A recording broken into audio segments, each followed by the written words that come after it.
কারো প্রয়োজন পূরণের জন্য যদি ধার দেওয়া হয়, যদি কাউকে ধার দেন তা আদায় করার জন্য বারবার তাকে টাকা দেওয়া যাবে না। একথা শুনে যারা ঋণগ্রস্ত আছেন তারা আবার এই সুবিধাটা নিয়েন না। সামর্থ্য থাকতে যদি যার কাছ থেকে ধার এনেছেন তাকে যদি কষ্ট দেন, অবশ্যই আল্লাহর কাছে আসামি হতে হবে কিয়ামতের দিন, কোনো সন্দেহ নাই। আর যে ব্যক্তি ধার দিয়েছেন তিনি যদি বুঝতে পারেন যে এই লোকটি আসলেই নিয়ত ভালো কিন্তু দিতে পারতেছে না, তাহলে এমন লোককে বারবার তাগাদা দিতে আল্লাহ নিষেধ করেছেন। তাকে শরম দিও না, তাকে সময় দাও।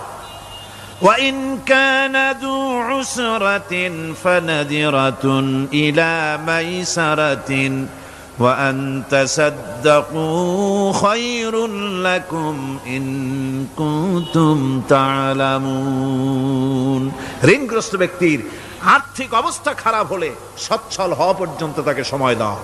আর তাকে যদি ক্ষমা করে দিতে পারো সেটা তো অনেক ভালো কথা, আল্লাহ তোমার প্রতি রহম করবেন। যদি ক্ষমার তাকে যদি সে দিতেই পারবে না এমন অবস্থা যদি হয়, তাহলে তাকে তুমি ক্ষমা করে দিও। কিছু সংখ্যক লোক আছে যারা ধার নিয়ে আসলেই ফাঁকি দিতে চায়, আছে না এমন সমাজে? না নাই? কিছু লোক আছে ধার নেয়, ভাই দেব 1 মাসের মধ্যে, কোনো সন্দেহ নাই। 6 মাস যায় তারপরেও দেয় না, অন্য কাজ করে মিটাই, অন্য কাজ মিটায়, কিন্তু এর টাকা পরিশোধ করে না। এরকম লোকও আছে, তারা আল্লাহর কাছে দায়ী হবে। একবার পত্রিকায় দেখেছিলাম কার বাড়িতে কার্টুন